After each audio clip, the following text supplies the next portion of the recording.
Welcome everybody, I'm Joshino, and today we've got another update on what's coming in Season 2 and Open Beta 68, and this time we're talking about the Frontline champions. I've already talked about the flanks and the supports if you want to check those out. If you want to too long didn't watch for this video, in short, damage is going to go down from the frontliners, whilst their survivability is going to go up. Again, as with all of the other ones, they only give a few examples of the champions they are changing, but overall I think this is positive, along with the flank changes going back to sort of mobility versus burst damage. Let's talk about how they see the frontliners as a role. So A, they're defensive. Whether they're defending themselves or defending their team, frontline champions have quite the defensive toolbox. Shields, walls, and damage reduction are some of the defining features of the role. Frontlines combine the defensive cooldowns with the large health balls to create an incredibly durable adversary. They're giving examples like Asher's shield wall, Makoa's shell shield, and Aura's wall as well. Then on to disruptive. Frontlines have a knack for disruption. Knockbacks, slows, silencers, pulls, and stuns all add to a frontliner's zoning ability. They can lock down an area and declare it their own. Enemies are either forcibly removed or forced to flee. Things like Makoa's hook, Inara's Water's Field, Asher's knockback, Terminus Shatterfall, and so on. And this is where they go on to say frontliners are powerful, and in Season 1, which is the current season, we've seen double or triple frontline teams even in the competitive level.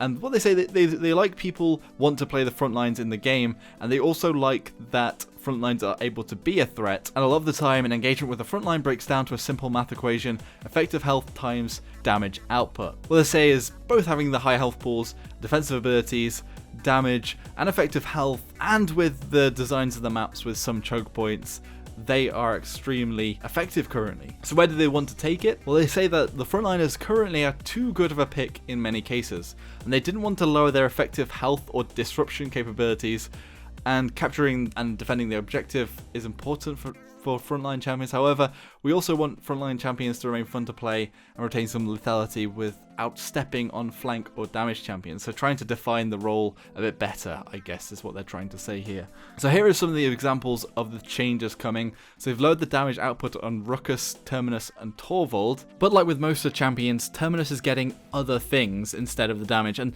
hi-rez Juju confirmed that there's only a 50 damage loss, 700 to 650. He's getting an ability rework. Is this going to be the power siphon? I'm not entirely sure. What's the spicy speculation, folks? Be sure to let me know in the comment section below.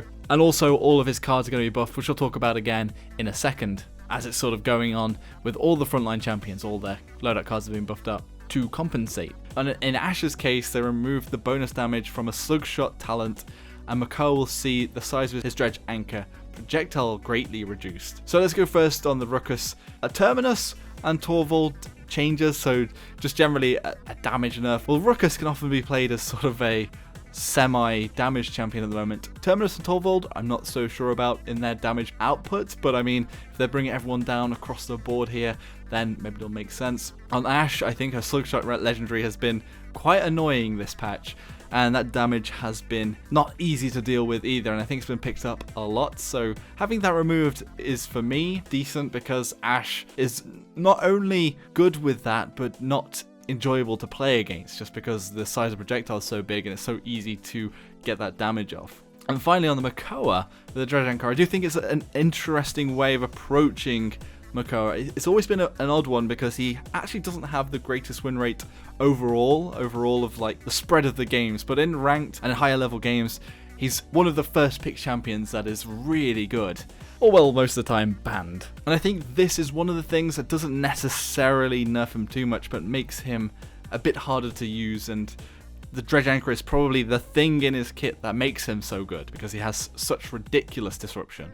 So making it harder to ensure is a good move, in my opinion. They also talk about that not only are there going to be damage reductions, but also every single frontline champion in the game is receiving buffs to their loadout cards. So this is focused on things like healing, health, crowd control, cooldown reduction. So basically they can use their abilities, their survivability, so like your shields and things, more often than they could before. So what their general design philosophy is: damage down, survivability up. However, they do say there are some outliners. Again, they have only given a few narrow examples here, and we'll get the full patch notes maybe in a week or so. And they give the example of Barracks damage being untouched, as he is pretty low on the damage front at the moment. It's been reduced quite a lot over the patches.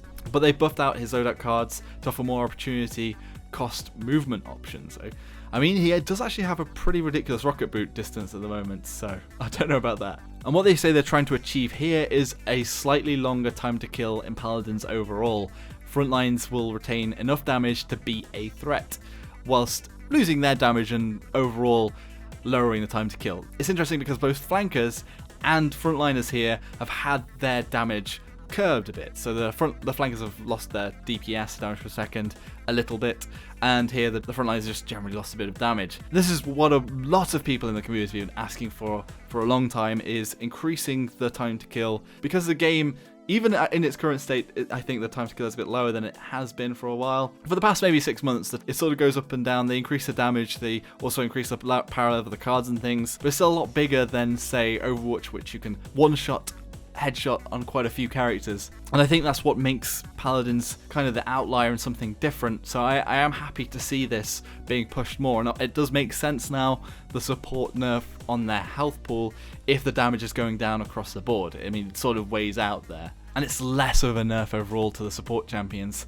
And it's interesting that they're not touching the support's damage while touching the frontliners' damage, so it might even make supports a bit more of a pickup. The one downside I think that maybe they've always approached frontliners is that they see them as champions that sit on the point, whereas currently frontliners are mainly played as sort of bruisers that get right into the face of enemies, lock down, say, a choke area.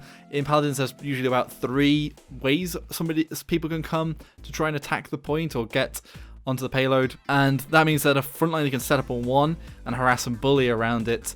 And I do wonder whether they've always focused a bit too much on frontliners needing to sit on the point, especially when you get more credits for sitting on it, when an actual good frontliner might be in people's faces and bullying. I still think with the health pool as it is, frontliners will still be able to bully no matter what. It was always about them being super survivable and being able to lock down a zone, like hi-rez have said actually in talking about choke points and sort of the strangleholds on the map. Thankfully there's quite a few of them, so they can't completely lock things down, but demounting is quite a big thing, especially when you're going for the siege point. So next week, I'm guessing earlier on, they're going to release the information about the damage champions, what they're going to be trying to do in the next patch and in Season 2, and we'll be talking about that then. I'm hoping to get the fan champions video out tomorrow, which I've been working on for a while, and hopefully get that series up and going again, seeing as things look rather bright for Paladins.